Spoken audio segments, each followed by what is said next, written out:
Kita lanjutkan. Bismillah. Alhamdulillah, salatu wassalamu ala Rasulillah wa ala alihi wa sahbihi wa wala. Kita lanjutkan bahasan dari kitab Al-Aqidah At-Tahawiyah. Pada pertemuan lalu kita telah membahas perkataan Al-Imam At-Tahawi, wa huwa jalla jalaluhu mustaghnin 'anil arsy wa madunahu. Dan dialah Allah Subhanahu wa taala yang tidak butuh kepada arsy dan apa juga yang di bawahnya. Yani seperti kita singgung pada pertemuan lalu, itu membantah pendapat yang mengatakan kalau Allah di atas arsy berarti Allah butuh kepada arsy dan butuh kepada yang di bawahnya, itu malaikat yang memikul arsy. Yang benar Allah di atas arsy dan tidak butuh kepada arsy tersebut. Sudah kita bahas pada pertemuan lalu. Sekarang lanjutkan. Al-Imam Tahawi berkata rahimahullah, muhitun bi kulli syai'. Allah meliputi segala sesuatu, wa fawqahu, dan berada di atas segala sesuatu. Wa qad a'jaza 'anil ihatati khalqahu.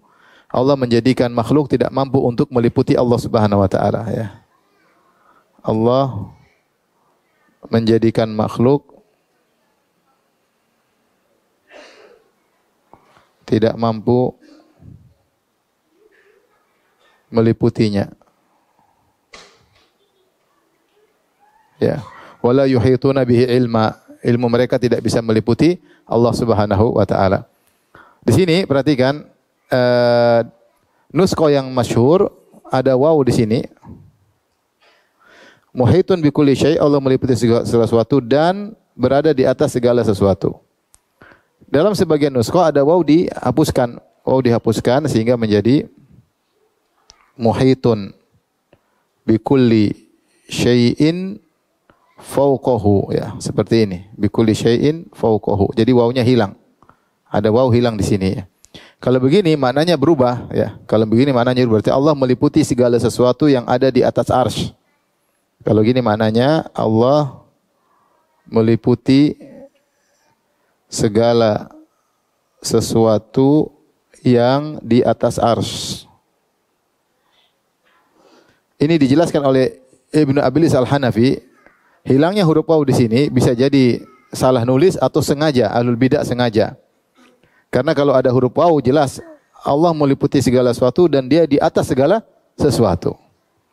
Dan itu menunjukkan tentang sifat al-ulu, sifat ketinggian Allah Subhanahu wa taala. Sehingga agar tidak menetapkan sifat al-ulu, mereka hapuskan huruf waw.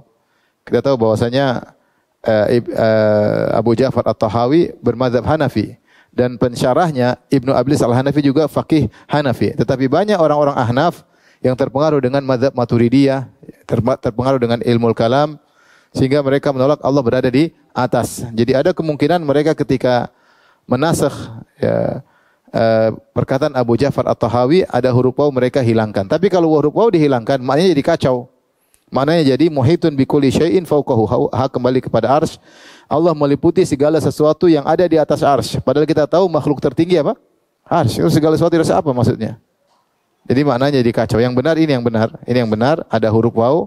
Allah meliputi segala sesuatu dan fawqa kulli syai', berada di atas segala sesuatu. Faham?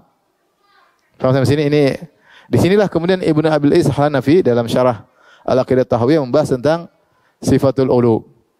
Sifatul ulu.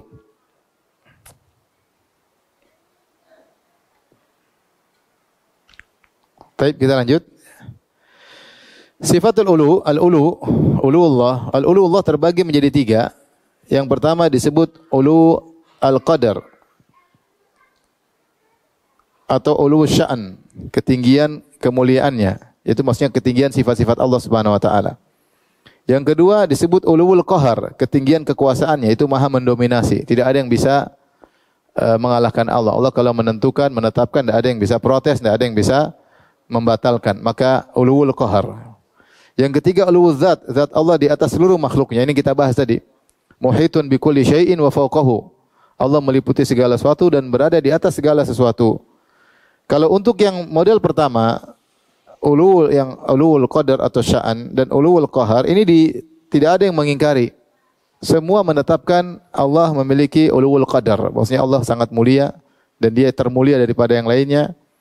Dan juga Allah maha mendominasi dan semua tahu bahwasanya Allah maha kuasa atas segala sesuatu. Tetapi yang ditetapkan oleh Ahlus Sunnah yang ketiga yaitu ulul zat. Zat Allah berada di atas arsy, berada di atas seluruh makhluk. Ini yang ditolak oleh seluruh penolak sifat atau ahlul bidah. Mereka menolak Allah di atas seluruh makhluknya. Padahal dalil begitu banyak. Nanti akan kita jelaskan. Baik dalil akli, dalil nas Al-Quran dan Sunnah, dalil fitrah maupun ijma.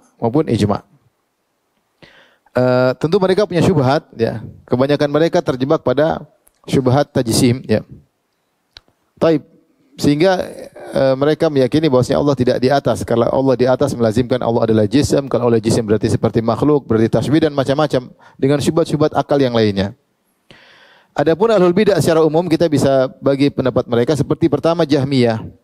Jahmiyah ada dua model. Yang pertama disebut al-Jahmiyah al-Muta'abbidah atau al-Mutafakkihah.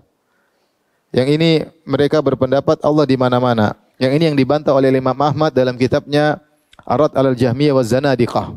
Imam Ahmad membantah Jahmiyah al-Muta'abbidah yang mengatakan Allah fi kulli makan. Kalau bahasa kita apa? Allahu fi kulli makan. Allah di mana-mana.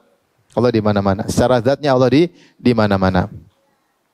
Kemudian muncul berikutnya al-Jahmiyah al-Mutakallimah, yaitu al-Jahmiyah ahlul kalam. Yang mereka mengatakan Allah tidak di dalam alam dan juga tidak di luar alam. Tidak di dalam alam, tidak juga di luar alam. Ini menggabungkan dua hal yang kontradiksi karena segala sesuatu selain alam yaitu Allah Subhanahu wa taala atau seluruh alam kalau bukan dalam Allah di luar Allah enggak ada kemungkinan ketiga. Tapi mereka mengatakan Allah tidak di luar alam, tidak juga di dalam alam. Ini Jahmiyah al-Mutakallimah yang kemudian diikuti oleh Asy'ariyah mutaakhirin. Ini semuanya menolak Allah di atas arsy. Al-Hululiyah maknanya yaitu Allah menempati. Hulul maknanya menempati. Al-Hululiyah maknanya menempati. Dari halla. Al-Hululiyah yaitu meyakini Allah menempati. Maka ada yang mengatakan Allah menempati alam. Allah menempati alam. Allah zat tapi menempati alam. Atau Allah menempati sebagian alam. Seperti menempati wali-wali. Seperti mereka mengatakan mafil jubbah illallah. Tidak ada di balik jubbah ini kecuali siapa? Allah ya. Perkataan sebagian sufi-sufi ya mereka mengatakan bahwasanya dalam jubah ini adalah Allah. Itu Allah menempati sebagian makhluknya ya. Ini mazhab namanya hululiyah. Mazhab berikutnya disebut ittihadiyah mirip, tapi ittihadiyah artinya Allah bersatu dengan makhluk sehingga satu kesatuan tidak bisa dipisahkan. Ibarat kalau menempati itu kita tuangkan air di gelas namanya air menempati apa? Gelas.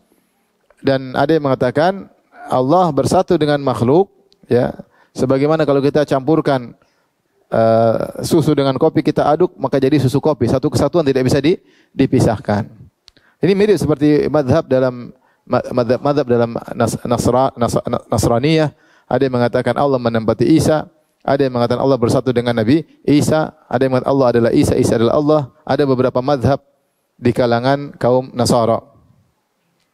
Tapi berikutnya adalah mazhab Mu'tazilah. Al-Mu'tazilah mereka mengatakan Allah tidak mungkin dilihat ya.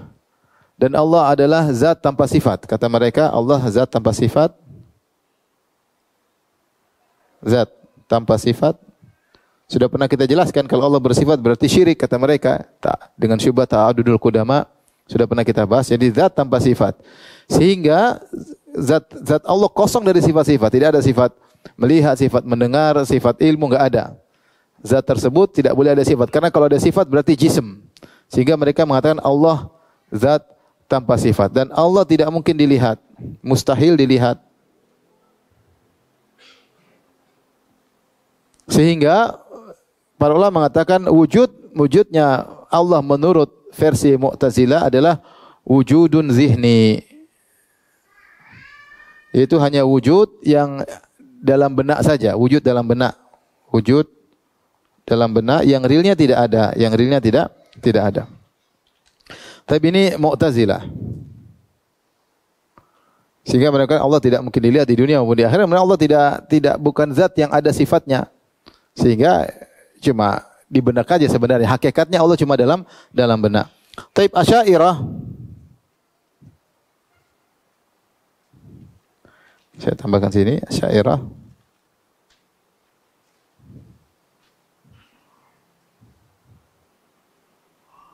Asy'ariyah terbagi menjadi dua. Pertama, al-mutaqaddimun, Asy'ariyah terdahulu, pendiri perintis ya, terdahulu. Di antaranya Abu Hasan Al-Asy'ari dan murid-muridnya, Abu Hasan Al-Asy'ari, kemudian murid atau murid dari murid-muridnya seperti Al-Baqilani, Abu Hasan Al-Asy'ari ya. Mereka mengatakan seperti ahlu sunnah, Allah di atas arsy, Allah di atas makhluknya. Dan ini Abu Hasan Al-Asy'ari sebutkan dalam kitabnya, di antaranya Maqalatul Islamiyyin, kemudian di antaranya Risalah ila Ali Thaghar. Dia menyatakan seluruh manusia ijma' bahwasanya Allah di atas arsy. Buktinya mereka berdoa dengan mengadahkan tangan ke langit. Sehingga semua sepakat Allah di atas arsy. Ini Abu Hasan Al-Asy'ari. Adapun yang mutaakhirin atau mutaakhirun yaitu Asy'ariyah belakangan, mulai dari Al-Juwaini ya, Al-Juwaini kemudian sampai Ar-Razi ya, dan seterusnya ya. Al-Amidi ya, sampai yang belakangan ya, seperti As-Sanusi. Mereka mengatakan ini sama dengan Jahmiyah, sama dengan Jahmiyah mutakallimah. Yaitu Allah tidak di dalam alam, tidak di luar alam. Allah tidak di dalam alam dan juga tidak di luar alam. Nah, ini yang sekarang beredar di Asy'ariyah zaman sekarang ini, yaitu pendapat mereka seperti Jahmiyah mutakallimah yang mengatakan Allah tidak di dalam alam dan Allah juga tidak di luar alam ya. Faham? Faham atau tidak? Siap ujian nanti? Taib. Kita lanjut. Sudah? Taib, kita lanjut. Sekarang, jadi kalau tidak menetapkan Allah di atas arsy, itu menimbulkan penyimpangan dalam akidah. Makanya penting menetapkan Allah di atas arsy karena membenahi akidah seseorang. Kalau tidak menetapkan Allah di atas arsy, nanti bisa jatuh ke macam-macam. Kalau enggak begini, kalau begitu macam-macam, akan jatuh dalam berbagai macam pemikiran. Di antaranya salah satunya ini. Ya. Tapi kalau mengatakan Allah di atas arsy, selesai. Allah di atas arsy, seluruh makhluk di bawah Allah dan Allah menguasai semua yang di bawah arsy. Ya. Taib, kita lanjutkan sekarang dalil-dalil ketinggian zat Allah Subhanahu wa taala. Dalil ketinggian Allah Subhanahu wa taala, dalil akal, dalil fitrah, dalil nas, dalil ijma'. Saya mulai dulu dari dalil nas, Al-Quran dan Sunnah. Karena ini hukum asal adalah kita menetapkan sifat-sifat Allah dengan Al-Quran dan apa? Sunnah. Dalilnya banyak. Ada 23 sisi pendalilan. 23 sisi pendalilan. Yang pertama, Ibnu Abil His menyebutkan sekitar 18, kemudian ditambah lagi oleh Ibnu Al-Qayyim dan Hafiz Al-Hakami, sehingga ada 24 atau 23 pendalilan. Yang pertama ada fauqiyah. Fauq artinya ketinggian. Seperti Allah berfirman tentang para malaikat. Kata Allah Subhanahu wa taala, yakhafuna rabbahum min fauqihim. Artinya para malaikat takut kepada Rabb mereka min fauqihim, dari arah atas mereka. Kalau sudah ada min itu menunjukkan arah. Ya. Yakhafuna rabbahum min fauqihim. Malaikat takut kepada Rabb mereka dari arah atas mereka ya. Ya. Dan dalam Al-Quran banyak Allah mengatakan min fauq maksudnya dari sisi arah ya.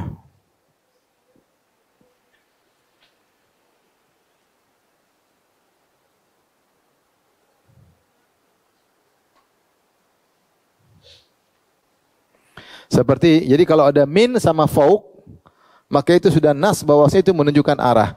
Beda kalau saya berkata fauq saja, di atas. Seperti saya mengatakan begini. Adz-dzahabu fauqal fiddah. Emas di atas perak.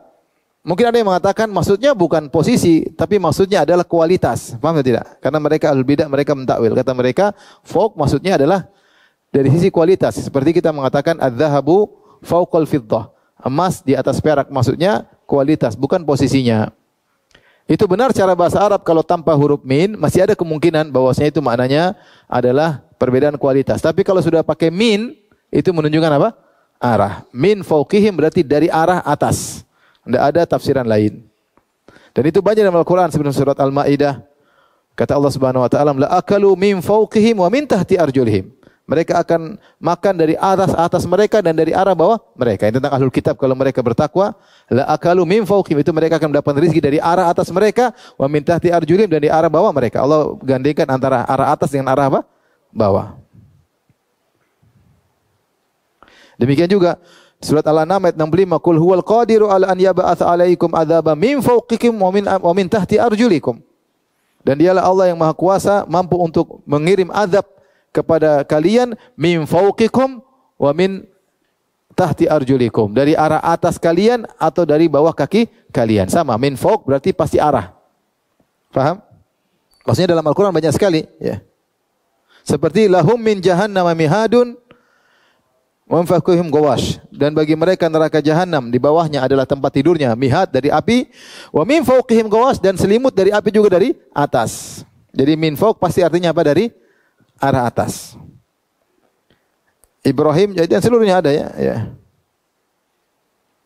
Dan banyak sekali kalau mau dicari, tulis saja min fawq, akan keluar banyak sekali ayat dalam Al-Quran Allah menggunakan lafal min fawq, maksudnya dari arah atas. Seperti ayat ini dalam surat An-Nahl, yakhafuna rabbahum, para malaikat takut kepada Rabb mereka. Dari mana? Min fawqihim, dari arah atas mereka. Berarti Allah di atas para malaikat. Malaikat di langit, berarti Allah di atas lah, di atas mereka. Berarti Allah di atas apalah?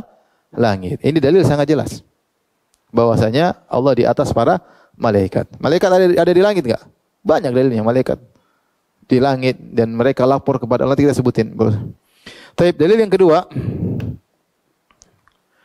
Dalil yang kedua, fauqiyah secara mutlak. Ini yang masih bisa ditakwil. Wa huwal qahiru fauqa ibadih. Dan dialah Allah berada di atas hamba-hambanya, ya. Sebagian ahlul bidah mentakwil, kata mereka fauq di sini maksudnya secara kekuasaan, bukan secara posisi. Benar secara bahasa kalau sekedar fauq tanpa ada min bisa maknanya juga kualitas atau bukan posisi. Tetapi kalau kita lihat konteks ayatnya, maka fauqiyah di sini mencakup juga fauqiyah posisi, bahwasanya posisi Allah berada di atas makhluknya, ya, di atas makhluknya. Dan Ibnu Abi Hanafi menyebutkan tidak pantas Allah dibandingkan dengan makhluknya kalau tanpa ada sebab. Hanya sekedar Allah lebih baik daripada makhluk, apa faedahnya? Apa faedahnya? Ya.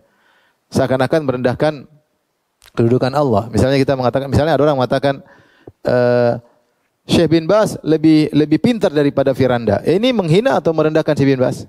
Atau menaikkan kualitas Syekh bin Baz? Merendahkan. Karena ngapain bandingkan dengan saya? Beda kalau Syekh bin Baz lebih pintar dari Syekh Albani, itu baru kita angkat derajat apa? Syekh bin Baz. Tapi kalau Syekh bin Baz lebih pintar daripada kamu, ya ngapain merendahkan, ya? Makanya penyair berkata, alam tara anna as-sayfa yanqusu qadruhu idza qila inna as-sayfa amdha minal asa.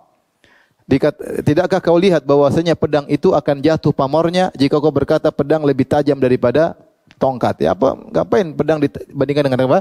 Tongkat. Tapi kalau pedang lebih tajam dari pisau, ini memuji apa? Pedang. Jadi, apa faedahnya Allah mengatakan Allah lebih kuasa dari makhluknya hanya sekedar begitu tanpa ada sebab, maka kurang pas. Intinya, benar secara bahasa, kalau sekedar fauq itu bisa menunjukkan ketinggian kualitas, tetapi juga umum, kalau kita ambil umumnya termasuk juga posisi Allah, apalagi ada ayat yang sebelum yang sudah kita sebutkan, ada min dan fauq. Paham sampai sini? Taib, yang kemudian dalil berikutnya ada lafal al-uruj. Al-uruj artinya naik, seperti mi'raj. Mi'raj itu Rasulullah naik ke langit, ya. Seperti firman Allah, ta'rujul malaikatu warruhu ilaih. Naiklah malaikat, para malaikat dan Jibril kepada Allah. Naik kepadanya. Berarti Allah di mana? Ada enggak Allah di mana-mana? Kalau di mana-mana enggak mungkin naik kepadanya. Maksudnya lafal naik kepada Allah menunjukkan Allah di atas. Jelas sekali karena naik itu kemana ke atas dan malaikat naik ke atas. Para malaikat dan ruh maksudnya malaikat Jibril. Ta'rujul malaikatu waruh ilai. Para malaikat dan malaikat Jibril naik kepadanya. Kemudian juga dalam hadis kata Nabi SAW, fa ya'rujul ladzina batu fikum. Kata Allah Subhanahu wa taala dalam hadis kata Rasulullah SAW, yata'aqabuna fikum malaikatun bilail malaikatun bin nahar. Ada malaikat sip siang, ada malaikat sip malam. Mereka mengawasi kalian.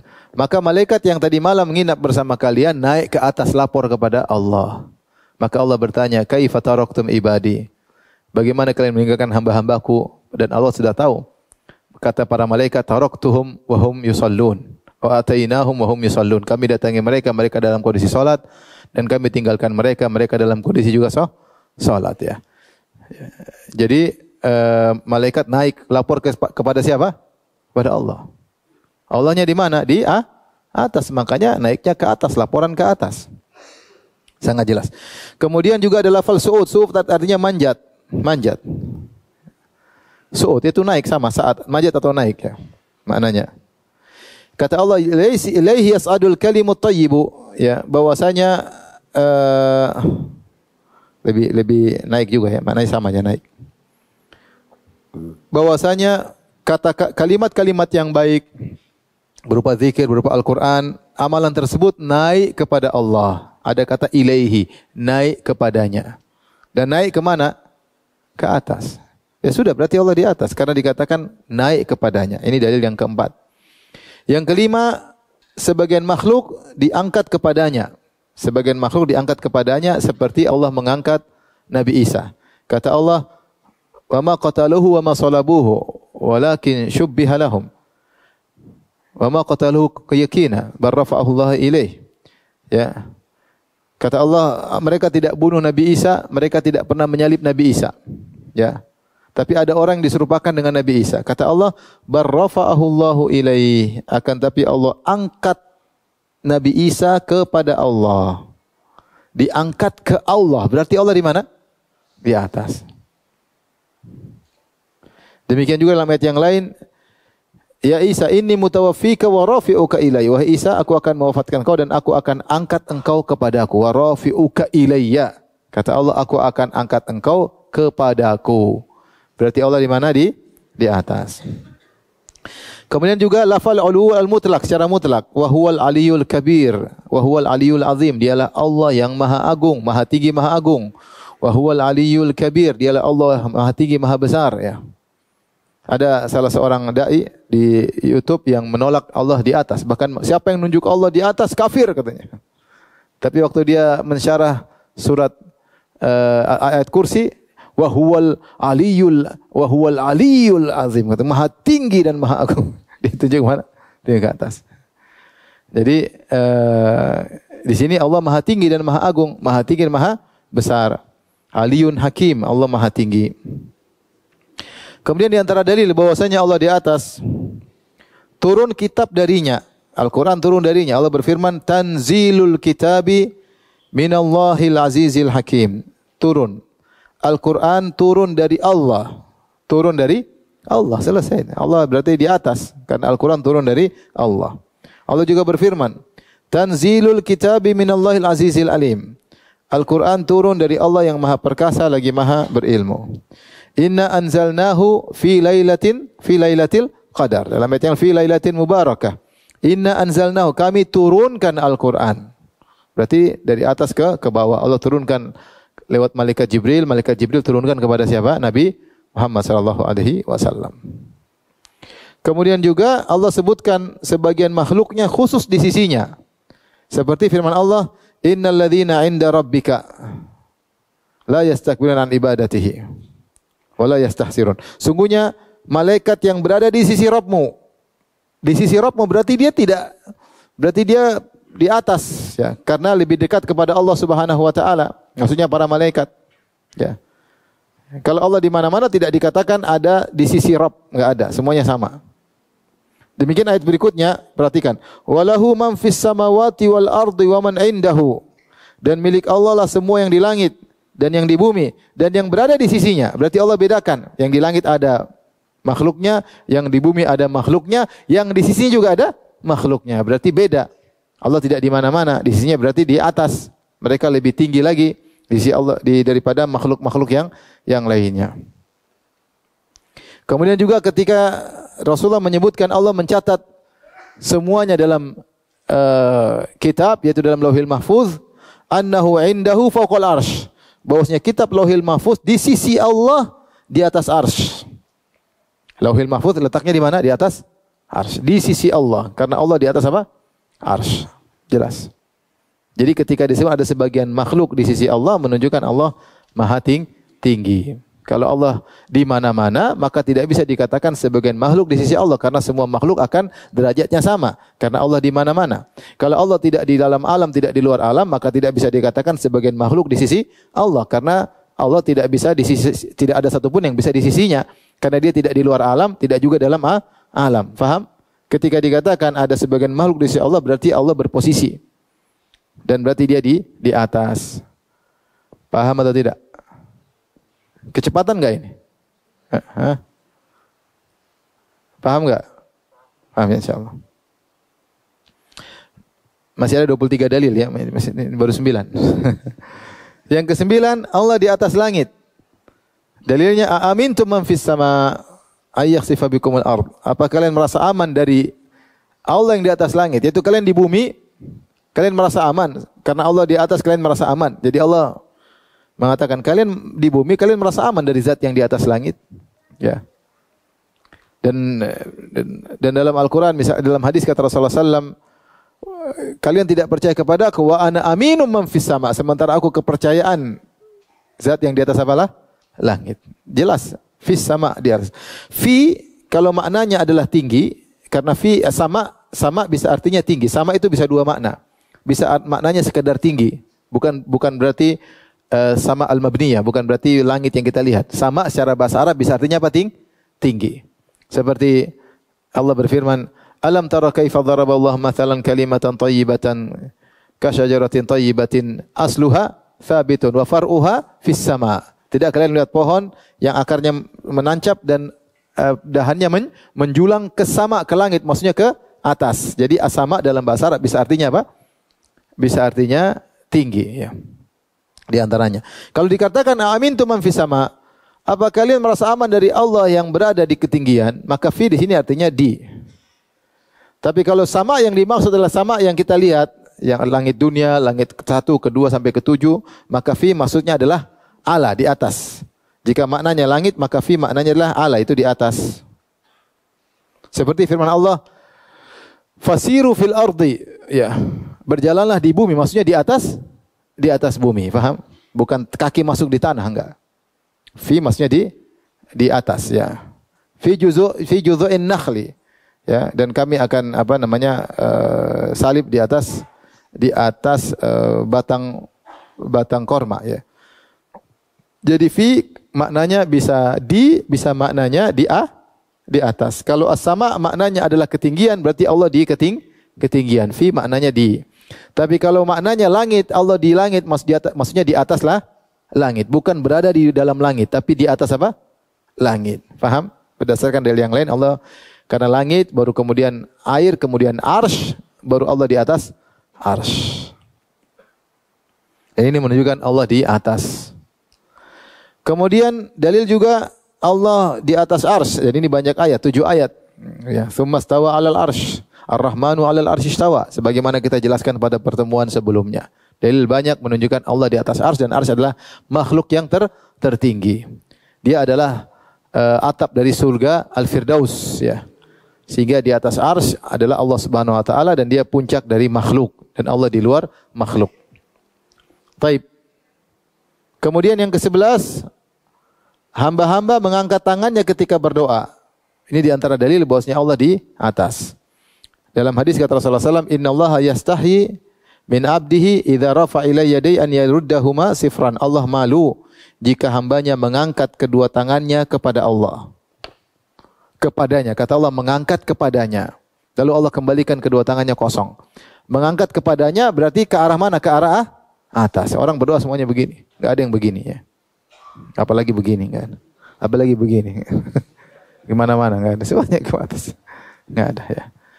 Kata Allah, hamba mengangkat kedua tangannya ke arahku. Berarti arah Allah di mana? Di atas. Paham? Sudah difoto? Sudah ya? Lanjut. Sekarang yang ke-12.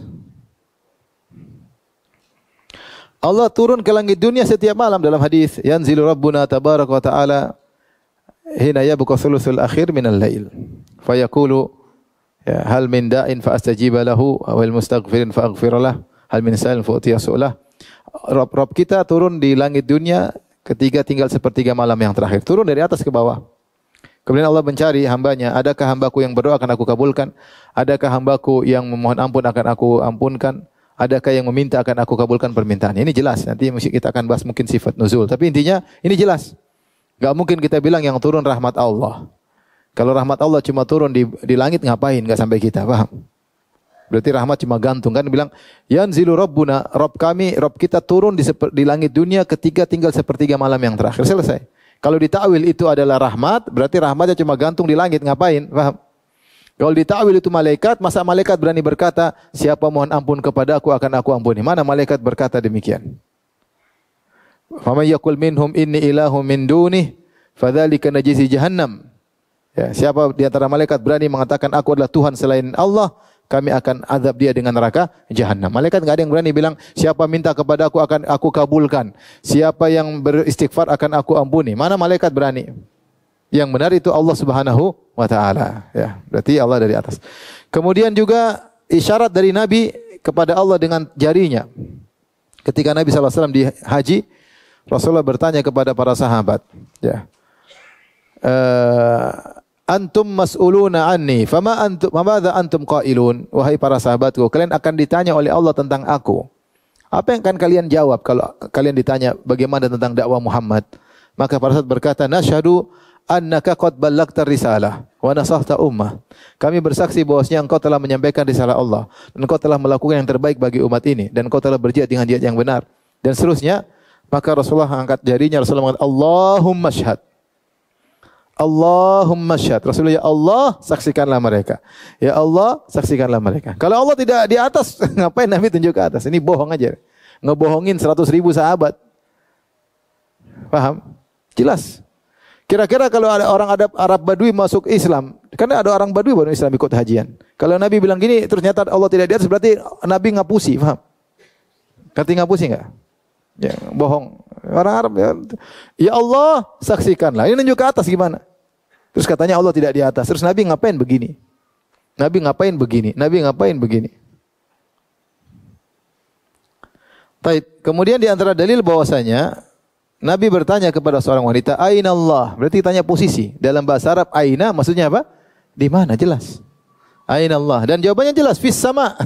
Di atas langit. Selesai. Man ana, siapa engkau? Siapa aku? Anta Rasulullah. Engkau adalah Rasulullah. Kata Rasulullah, "A'tika fa innaha mu'minah." Bebaskan dia, merdekakan disuruh dia wanita mukminah.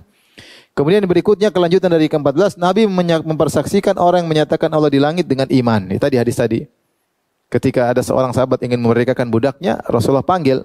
Rasulullah tes dulu, kata Rasulullah SAW, Aina Allah, di mana Allah? Hadis sahih riwayat Muslim. Fis sama, Allah di langit. Man ana, siapa engkau? Siapa aku? Kata dia, engkau Rasulullah. Kata Rasulullah, a'tikha fa innaha mu'minah. Merdekakan dia, sungguhnya seorang wanita mukminah. Jelas ya. Bahwasanya Allah di atas langit. Tapi yang ke-16, Allah mengabarkan Fir'aun mengingkari pernyataan Musa bahwa Allah di langit. Jadi Nabi Musa mengabarkan Allah di langit. Maka Fir'aun ingin mendustakan Nabi Musa. Maka dia suruh Haman bikin bangunan yang tinggi. Wa qala Fir'aunu ya Hamanu binili sarhan la'alli ablughul asbab as-samawati fa'attali' ilahi Musa ila ilahi Musa wa inni la'adhunnuhu kadhiba. Kata Fir'aun, wahai Haman,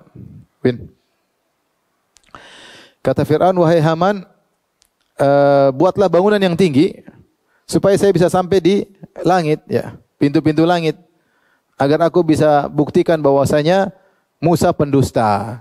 Aku ingin melihat Tuhannya Musa. Menurutku dia pendusta. Jadi apa tujuan Fir'aun bikin bangunan tinggi? Untuk membuktikan Tuhan tidak di langit. Sehingga dia mengatakan menurutku Musa berdusta. Berdusta apa? Berdusta mengabarkan Tuhannya di mana? Di langit. Maka dia ingin buktikan Musa pendusta, dia ingin naik ke langit. Tuhanmu di langit. Saya cek dulu ada atau tidak. Ya. Maka kata Ibnu Qayyim, siapa yang menetapkan Allah di langit, maka dia Musawi, dia pengikut Musa alaihi salam. Dan siapa yang menolak Allah di langit, ingin membuktikan Allah tidak di langit, maka dia Fir'auni, pengikut siapa? Fir'aun. Ini jelas sekali. Ya, bahwasanya Fir'aun menolak Allah di langit, makanya dia bilang, bangun tinggi, saya ingin cek. Menurut saya Musa pendusta. Mana ada Tuhannya di langit? Kenapa dia ingin mengecek? Karena ada pernyataan Musa alaihissalam bahwasanya Allah di langit, sehingga dia ingin buktikan bahwasanya Allah tidak di langit. Paham tidak? Paham? Paham. Kemudian ini yang ke-16.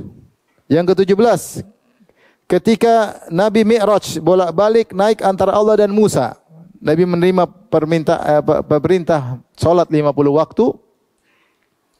Kemudian Nabi turun ketemu Nabi Musa di langit keberapa? Kelima kalau tidak salah. Keenam ya. Keenam itu Ibrahim ya. Keenam.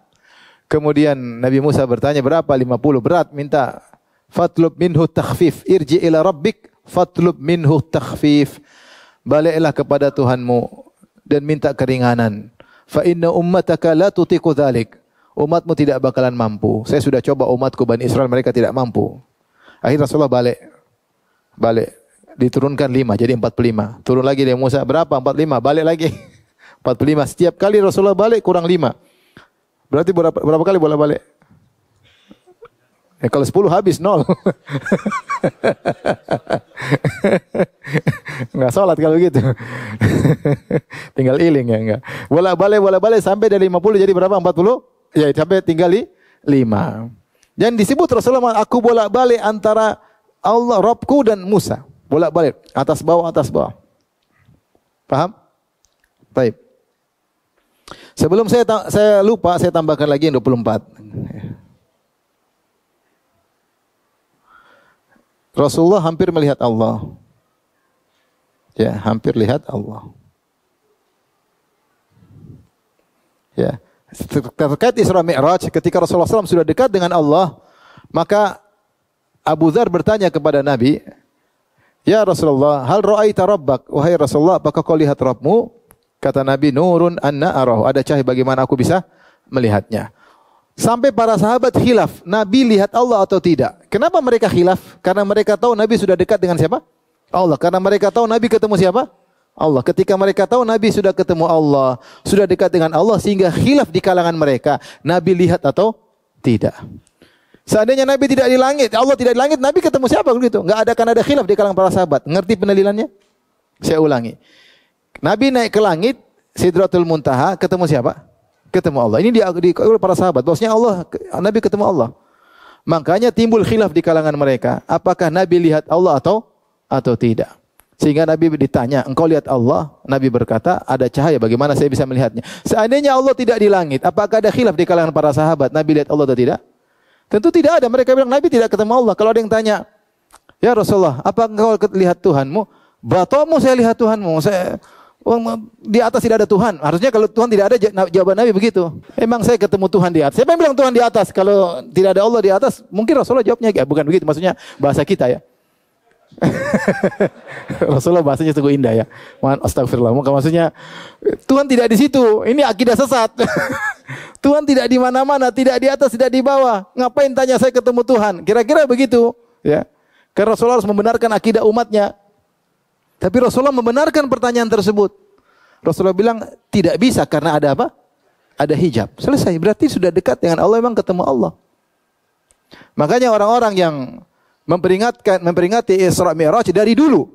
Saya kalau ikuti acara Isra Mi'raj selalu ustadznya bilang Nabi ketemu Allah di langit ke-7, ke atas Sidratul Muntaha. Semua bilang begitu. Ini belakangan aja baru bilang, siapa bilang? Itu belakangan. Belakangan ada syubhat, iya enggak? Dulu kantum ikuti Isra Mi'raj cuma ustadznya bilang apa? Nabi ketemu siapa di langit? Ketemu Allah. Enggak ada khilaf di kalangan kita semuanya.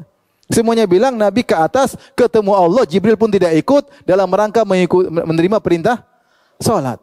Sekarang muncul belakangan ahlul bidah bilang Ya Pak, siapa bilang Nabi ketemu Allah di atas? Enggak ada Allah di atas. Subhanallah. Terus ngapain Abu Dzar bertanya, "Ya Rasulullah, engkau lihat Tuhanmu?" Memang Tuhan di atas. Siapa bilang saya ketemu Tuhan? Tidak ada Tuhan di atas. Jangan sesat akidahmu. Dan Nabi tidak pernah menunda, kalau kemungkaran Nabi pasti akan tegur. Dan Nabi tidak menegur, justru Nabi membenarkan sallallahu alaihi wasallam. Benar saya di atas ketemu Allah, cuma saya tidak bisa melihat. Baik, kita lanjutkan. Jadi saya tekankan bahwasanya peristiwa Al-Isra wal Mi'raj itu bukti bahwasanya Allah berada di atas. Oleh karena sebenarnya mengatakan siapa yang mengingkari Allah di atas, seakan-akan dia mengingkari mukjizat Al-Isra wal Mi'raj. Terus Nabi kampen ke atas. Apa kemuliaan Nabi? Kalau Nabi tidak ketemu siapa? Allah, berbicara langsung dengan Allah ya. Oleh karenanya Isra Mi'raj menunjukkan Allah di atas. Kemudian berikutnya dalil ke-18, penghuni surga melihat Allah di arah atas. Dalam hadis kata Rasulullah SAW, "Innakum satarawna rabbakum ayanan atau iyanan kama tarawnal qamara lailatal badri la tudamuna fi ru'yati." Kalian benar-benar akan melihat Allah iyanan, maksudnya muayyana langsung. Atau ayanan, bisa dibaca ayan tapi dibaca iyanan. Sebagaimana kalian melihat rembulan di malam bulan purnama. Kalau lihat rembulan kemana? Ke atas atau ke bawah? Ke atas. Makanya Nabi mengatakan la tudamuna fi ru'yati. Kalian tidak akan desak-desakan. Beda kalau pusat pandangannya di depan, maka ada yang orang tinggi kita kurang lihat. Tapi kalau lihat ke atas enggak perlu desak-desak.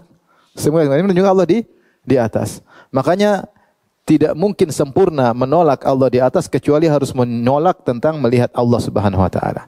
Dan yang komitmen adalah Mu'tazilah. Mu'tazilah mengatakan Allah tidak di atas dan Mu'tazilah mengatakan Allah tidak mungkin dilihat. Yang aneh Asy'ariyah mutaakhirin, mereka mengatakan Allah tidak di atas tapi Allah bisa dilihat di akhirat. Terus lihatnya kemana? Allah tidak di atas, tidak di arah, tapi Allah bisa dilihat. Namanya lihat kan di depan mata kita enggak? Namanya melihat berarti katanya Allah bisa dilihat tapi tidak di depan mata. Terus gimana? Terus bagaimana coba? Allah bisa dilihat tetapi tidak di hadapan mata. Maka itu namanya bukan dilihat. Itu namanya dihayalkan. Makanya Asy'ariyah yang ngerti bahwasanya itu adalah kontradiktif, mereka mengatakan ru'yah qalbiyah seperti Mu'tazilah. Itu cuma tambahan ilmu aja, penglihatan batin, bukan penglihatan apa? Mata. Karena mengatakan Allah tidak di arah, sementara mengatakan Allah bisa lihat dengan mata, ini mustahil. Tidak mungkin menggabungkan dua hal yang bertentangan. Kalau tetapkan sekalian, Allah di arah dan juga bisa dilihat. Kalau enggak, tolak sekalian seperti Mu'tazilah. Tidak bisa dilihat, tidak di arah, jelas. Adapun mengatakan Allah bisa dilihat, tapi bukan di arah, repot. Terus ngelihat kemana? Enggak bisa, ya. Enggak bisa. Taib. Ini di antara dalil bahwasanya Allah di atas, penghuni surga melihat Allah ke atas. Kemudian dalil yang berikutnya, Allah disifati dengan az-zahir, seperti sabda Nabi, "Antal awwal wa laisa qablaka syai' wa antal akhir wa laisa ba'daka syai', antal zahir laisa fawqaka syai' wa antal batin laisa dunaka syai'." Engkau adalah yang maha awal, tidak ada yang sebelummu sesuatu pun, yang engkau adalah akhir, tidak ada terakhir pun setelahmu. Engkau adalah zahir, yang di atas, tidak ada yang di atasmu segala sesuatu pun. Engkau adalah batin, yaitu tidak ada yang tersembunyi dari ilmumu. Sini fauq, laisa fauqaka syai', anta zahir. Tidak ada yang di atasmu. Jadi Allah yang maha atas. Kemudian juga Allah datang untuk mulai persidangan pada hari kiamat. Wa ja'a rabbuka wal malaku saffan saffan. Allah datang mulai menjalankan persidangan di padang mahsyar. Berarti Allah datang dari arah atas menuju kepada makhluk untuk menyidang mereka. Kapan? Di padang mahsyar. Bagaimana kita enggak tahu, pokoknya kita beriman. Bagaimananya yang kita tahu hanya Allah Subhanahu wa taala. Karena kalau kita mau membayangkan bagaimana datangnya Allah, kita pasti menggunakan data makhluk seperti yang sudah jelaskan. Enggak usah dibayangin. Pokoknya kita ngerti Allah datang kemudian menjalani persidangan, menyidang mereka. Kemudian ke-21. Dalam hadis malaikat Israfil melihat ke atas ke arah arsy, siap tunggu perintah. Kata Nabi SAW, "Inna tarfa sahibis sur." Sungguhnya ujung mata pandangan sahibus sur, yaitu yang siap, malaikat Israfil yang siap meniup sangkakala. Mudh wukkila bihi musta'iddun yanzuru nahwal arsy. Sejak ditugaskan kau nanti yang bagian tugas meniup sangkakala, sejak saat itu dia selalu memandang ke atas, ke arah arsy. Ke arah arsy, memandang ke arah arsy. Makhafata an yu'mar qabla an yartadda ilaihi tarfuh. Dia khawatir diperintahkan sebelum dia berkedip, maka dia selalu melihat ke atas. Kenapa lihat ke atas? Karena Allah di mana? Di atas. Ka'anna ainaihi kaukabani durriyan. Seakan kedua matanya seperti bintang yang sangat bercahaya. Ini malaikat apa? Israfil. Tapi sejak itu dia sudah siap melihat ke atas. Kalau Allah enggak di atas, ngapain lihat ke atas? Taib. Dalil yang ke-22, ketika Musa hendak melihat Allah, maka Allah suruh melihat ke arah atas. Musa bertemu dengan Allah, Musa berkata, Rabbi arini anzur ilaik. Dalam surat Al-A'raf, ya Rabbku, tunjukkanlah dirimu. Rasul Nabi Musa ingin melihat zat Allah. Kenapa Nabi Musa sudah rindu? Karena Nabi Musa sudah mendengar bicara langsung dengan Allah. Dan Rasulullah merasakan kebahagiaan ketika dia sudah mendengar suara Allah langsung. Dia ingin lihat zat Allah. Ingin lihat zat Allah. Maka kata Allah, lantaroni, kau tidak mampu melihatku. Di dunia enggak mampu. Tidak bisa. Walakin inzur ilal jabal. Lihatlah kalau kau mau coba, lihat ke arah gunung. Ya. Fa in istaqarra makanahu fa sawfa tarani. Kalau gunung masih tetap kokoh, kau akan melihatku. Suruh lihat ke mana? Ke arah atas. Falamma tajalla rabbu, ketika tajilli maksudnya yadhhar, ketika Allah menampakkan dirinya di gunung, ja'alahu dakka, gunung pun hancur, wa kharra Musa sa'iqa. Maka Musa pun pingsan. Maksudnya Allah ingin menunjukkan dirinya dari arah mana? Arah atas, tapi Musa tidak mampu. Ini dalil bahwasanya Allah di atas. Kalau di mana-mana, coba lihat ke bawah. Lihat ke sumur, saya di mana-mana kan bisa. Itu lihat. Faham? Baik. Dalil yang ke-23, turunnya malaikat dari sisi Allah. Ya. Allah mengatakan yunazzilul malaikata birruhi min amri ala may yasha'u min ibadi. Allah menurunkan malaikat dengan Al-Qur'an dari perintahnya atas perintahnya kepada siapa yang Allah kehendaki. Jadi Allah turunkan malaikat. Berarti posisi Allah di mana? Di atas. Allah turunkan malaikat. Itu Allah menurunkan malaikat Allah di atas. Baik. Ini 24 sisi pendalilan. Ya. Masing-masing ada dalilnya banyak. Ini 24 sisi pendalilan. Kalau ternyata kita katakan semua harus ditakwil, semua ini harus ditakwil bahwasanya Allah tidak di atas, ini kan susah. Maka wajib bagi seorang Jahmiyah atau seorang Asy'ari atau seorang Mu'tazili untuk mentakwil semua ini. Oh ini maksudnya begini, ini maksudnya begini, ini maksudnya sampai 24 sisi mereka takwil. Susah atau tidak? Susah kalau mau ditakwil semua. Karena dalilnya bukan satu, dalilnya banyak. Ini mau ditakwil semua repot. Lantas kalau gitu, mana nas yang tegas tentang keberadaan Allah? Jadi nas itu kan dalalahnya ada namanya nas. Ada namanya zahir, ada namanya muawwal. Kalau nas itu tegas, bahwasanya tidak bisa ditakwil lagi. Begini, seperti bilangan ya. 12 bulan ya, 12 misalnya. Kalau zahir itu ada dua kemungkinan, tetapi yang kuat yang salah satunya namanya zahir. Kalau muawwal ada kemungkinan tapi yang marju diambil. Baik. Kita tanya, kalau kamu bilang ini semua ditakwil, mana nasnya yang tegas mengatakan Allah tidak di luar alam, tidak dalam alam? Mana nasnya? Sebutkan pernyataan Allah, pernyataan Nabi, pernyataan sahabat. Allah tidak di luar alam, tidak dalam alam. Atau pernyataan Allah di mana-mana. Mana nasnya? Sehingga kita berpegang kepada nas itu, kemudian kita takwil semuanya. Kan begitu cara mentakwil. Ini kita pegang, yang lain kita takwil karena bertentangan dengan ini. Mana dalilnya? Enggak ada, sebenarnya pakai logika. Oh, kalau Allah di atas berarti Allah berarah, kalau berarah berarti Allah berfisik, kalau berfisik berarti Allah jisim, kalau jisim berarti tasbih dengan makhluk. Ini semua logika. Ini mau dikemanakan 24 sisi pendalilan ini? Mau dikemanakan? Sehingga kalau kita katakan 24 sisi pendalilan ini semuanya harus ditakwil, jadilah Al-Quran isinya semua ayat takwil. Takwil semua berarti. Al-Quran katanya kitabun mubin, kitab yang jelas, kitab yang menjelaskan. Hudan, kitab petunjuk. Huda lil muttaqin. Mana huda? Penyesat bukan petunjuk. Kalau ternyata semua ini ternyata tidak benar, Rasulullah begini ternyata bohong, Rasulullah begini ternyata bohong. Allah bilang Allah turun malaikat ternyata bohong. Semuanya bohong kan berarti. Kalau ini kita berarti semuanya bohong, cuma bahasa kiasan. Kalau gitu yang nas mana? Yang nas mana? Kalau nasnya enggak ada terus apa namanya? Ini Al-Qur'an jadilah dalil ini semua isinya takwil. Baik. Kalau dikatakan ini semua ayat mutasyabihat, maka jadi Al-Quran kebanyakan ini mutasyabihat. Ya. Kita tanya, mana muhkamnya kalau gitu? Mana muhkamnya? Kita tidak mengatakan ini ayat mutasyabihat kecuali ada muhkamnya. Muhkamnya mana baru kita hukumi seluruh banyak ini adalah mutasyabihat. Bahkan kata Ibn Rushd bahwasanya syariat dibangun di atas, Allah itu di atas. Syariat dibangun di atas apa? Keyakinan Allah di atas. Makanya Quran turun dari atas, malaikat turun dari atas, rahmat turun dari atas. Malaikat lapor dari bawah ke atas. Ini kalau semua dirubah, Allah tidak di atas, agak susah mengaturnya. Karena kalau kita bicara syariat, semuanya menetapkan Allah di atas. Paham? Sampai sini dulu syubhatnya nanti. Yang penting paham dulu ya. Oke, demikian saja.